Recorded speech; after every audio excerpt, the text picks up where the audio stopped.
He predicted his own death on Reddit, and the prophecy came true. My name is Andrea Collins, and everything I thought I knew about reality collapsed one summer night when I stumbled upon a Reddit post so unsettling that it haunted me for months.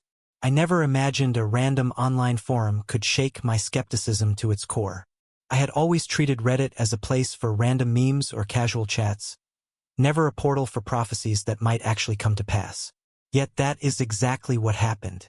A stranger, whose path I crossed through a single thread, foretold his own death and then died exactly as he had predicted, on the very date he insisted would be his last. It still makes my hands tremble recalling it all.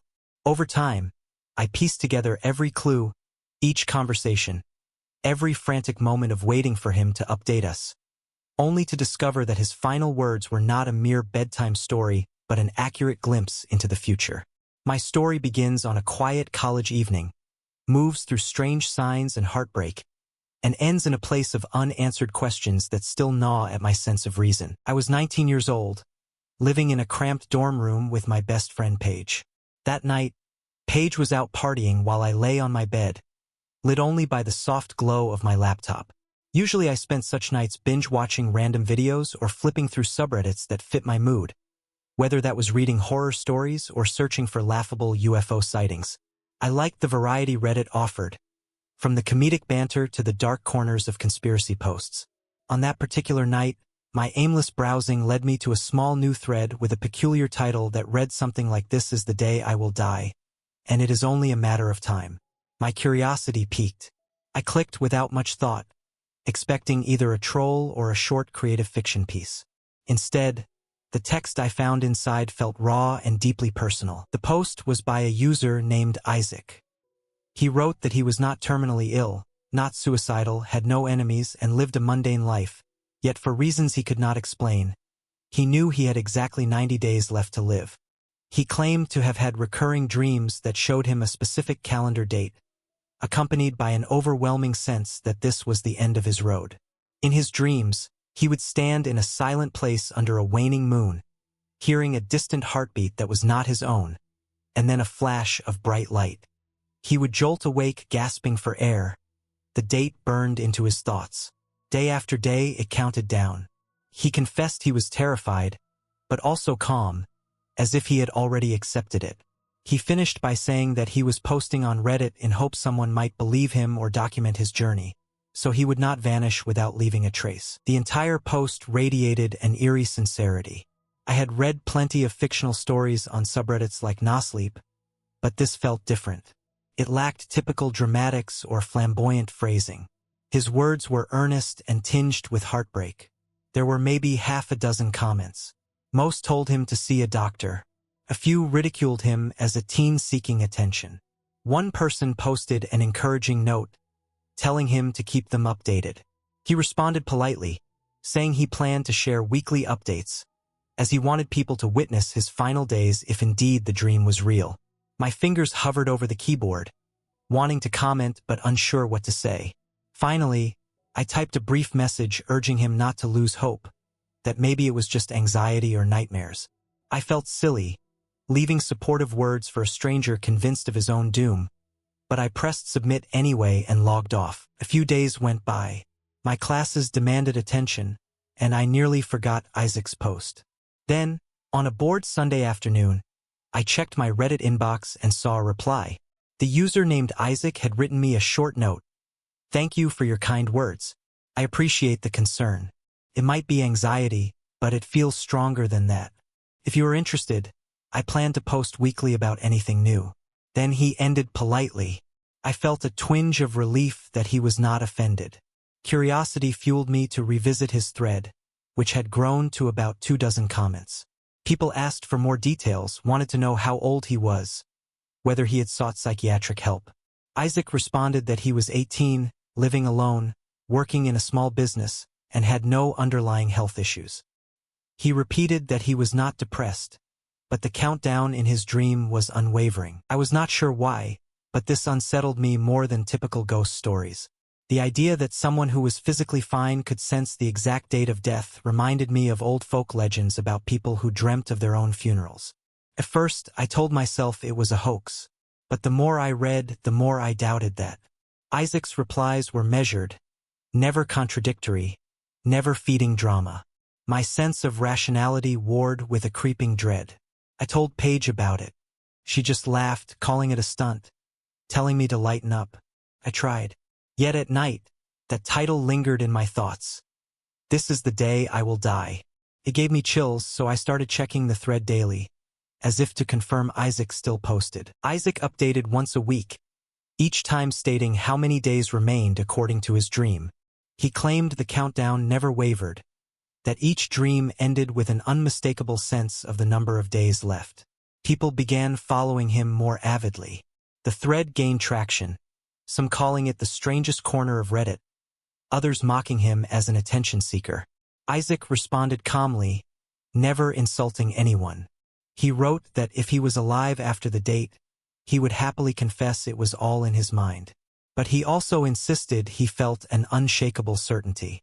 As the day count dropped below 50, I found myself compelled to private message him again, just to ask how he was holding up. He wrote back the next morning, "Thank you for checking in.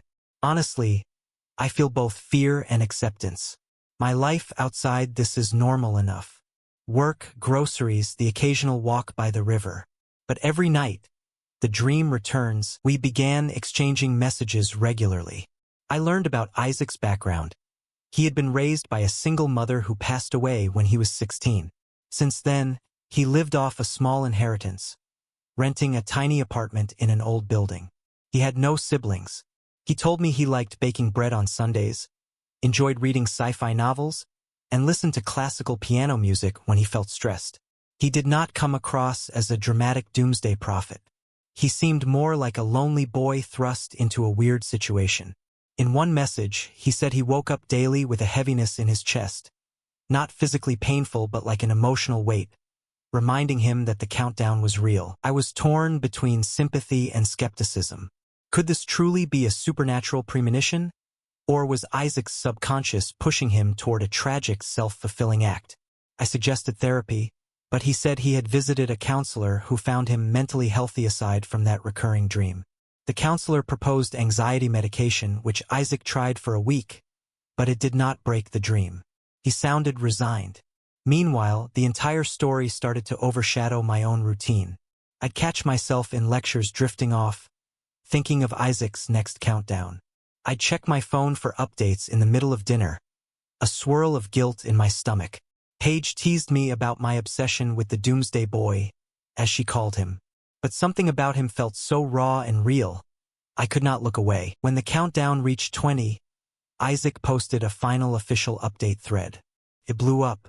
Reddit users from various communities piled in, many calling him a liar or a creative writer, but a surprisingly large number expressed concern, telling him not to do anything rash. Isaac repeated he was not suicidal.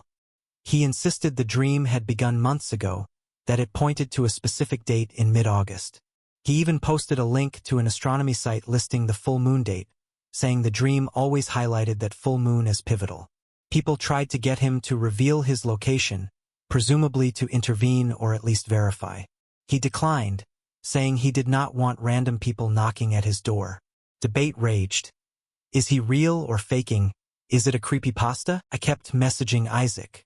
As the days in his dream dwindled, he told me he felt an intensifying sense of finality. He had arranged for a friend to adopt his cat if something happened. He had quietly said goodbye to a few acquaintances, though they mocked him. His landlord asked if he planned to move out, since he was giving away many possessions. Isaac said he was simplifying, but not telling people the entire truth. I asked if there was a chance he might force the prophecy to come true. He swore no. He told me he genuinely did not want to die. That heartbreak jumped off the screen, leaving me pressing my lips together. Why could no one help him? Or was there nothing to fix? Just a random cosmic plan? Finally, the dreaded day arrived. Isaac posted one line in the morning. If you do not hear from me after midnight, I guess that is that. The entire post went viral on multiple subreddits. People were refreshing like mad. I was at my desk, feeling sick with worry. Hours ticked by. Evening fell. Isaac did not post again. Midnight came and went. No word. I was trembling, reading frantic comments. Where is he? Is this it? Some demanded proof that he was gone. Others cracked jokes about him oversleeping. I fell asleep around 3 a.m., phone in my hand. When I woke at dawn, I checked Reddit with bleary eyes. A pinned update from a user named Dev said Isaac had died in a car accident around midnight. My breath caught. I read further. Dev said he was Isaac's friend, that Isaac had left him instructions to post if something happened. The police found Isaac's car off a rural highway near a forest, the exact time near midnight. That forest was apparently close to a vantage point for stargazing. The local news link confirmed the crash. No sign of foul play or intoxication. The roads were dry, the weather clear. The coroner declared him dead at the scene. People typed thousands of comments. Some insisted it was a hoax, but the news link was real. The obituary soon followed. The date was exactly the one Isaac had named. The full moon was that night. I scrolled in numb horror, a pit in my stomach. I realized Isaac had truly predicted his death. Or had he caused it? But the police found no suicide note. It was a single-car accident on a straight patch of road that normally was safe to drive. The rumor mill soared. Some believed the cosmic prophecy, some said it was a freak coincidence, some said maybe a deer jumped out. But the timing was perfect. An uneasy alignment with his final dream of a forest under that moon. I tried to maintain composure, but tears stung my eyes. I'd gotten to know him in those final weeks, albeit digitally. He was not a manipulator, not a showboat. He was kind, funny, sometimes introspective. Now he was gone, presumably fulfilling the prophecy that haunted his nights. For a while I felt guilty. Could I have done more? Maybe forced him to hide somewhere, not drive that night? But he had told me location would not matter, that the dream was unstoppable. In the end, he died on that road, presumably traveling for reasons we might never know. Some said maybe a tire blew out, but no evidence of that. The details were hazy, the end result unambiguous. The internet exploded with theories, then quieted. Over time, the story became one of those infamous Reddit legends. People posted the boy who predicted his own death, linking to archive threads. I saw mention of him in YouTube videos about unexplained events. My role in it was invisible, just a small piece in private messages. I never told many people in real life. Paige saw me crying the day I learned he had died, gave me a hug, apologized for calling it a stunt. She admitted the entire matter was eerie beyond belief. I wrote a final private message to his account, though I knew no one would read it. I just typed that I was sorry, that I wished I had the power to stop fate. Then I sat there, tears dripping onto my keyboard, ignoring the dryness in my mouth. I had never lost someone I cared about, in this intangible sense, to a cryptic prophecy. In the months that followed, random strangers still posted on the old thread. Some believed Isaac was alive, in hiding. Others believed wholeheartedly in his fate. The few who verified the obituary were convinced. I gradually found acceptance in the only way possible, acknowledging sometimes life defies rational sense. A boy dreamed of a final moon, told the world, and died precisely then. Was it destiny? Or did the dream push him to swerve into a tree? My brain can spin that question forever, never landing on a neat conclusion. I prefer to remember Isaac as a gentle soul caught in something bigger than logic. We might never have the puzzle's final piece. I visited the city where Isaac lived about a year later for an academic conference. My curiosity led me to the place where the crash happened. The road was lonely, lined with towering pines. I parked, stepping out in a hush. Cicadas hummed in the distance. The sun hung low. I walked along the asphalt, imagining that midnight, the full moon overhead, how Isaac might have felt in those last seconds. Then I stopped at a small makeshift memorial. Flowers, a cross with his name scrawled in faded pen. My throat clenched. I whispered a goodbye. No cosmic revelation struck me, just the faint rustling of leaves. But I sensed an echo of his presence, or perhaps my own mind conjured it. Now, writing this entire account, I reflect on how fragile our sense of control is. A prophecy on Reddit might sound laughable at first, but sometimes events align in a way that defies easy explanation. I still do not brand it as supernatural for sure. But I cannot dismiss the exact date, the final moon, the unstoppable dream. The official police report closed the case as an accident with no known cause. Some say that is all it was. Yet if you read Isaac's posts, if you see how consistent he was, you might wonder if cosmic threads exist, weaving destinies we cannot rewrite. I wonder if Isaac hoped someone out there would prove him wrong. Maybe deep down he wanted to be saved from that final drive. But life is complicated. We might not be able to alter certain endings. Sometimes I read horror stories, reminding me how this entire incident surpasses many made-up tales in raw impact. The real heartbreak is that Isaac was just a normal young adult, quietly working, dreaming of a future, until a dream told him none existed. The day he died, I recall waking up with a jolt, checking my phone like it was the lifeline that might show a post from him saying, "Surprise, I'm alive." It never came.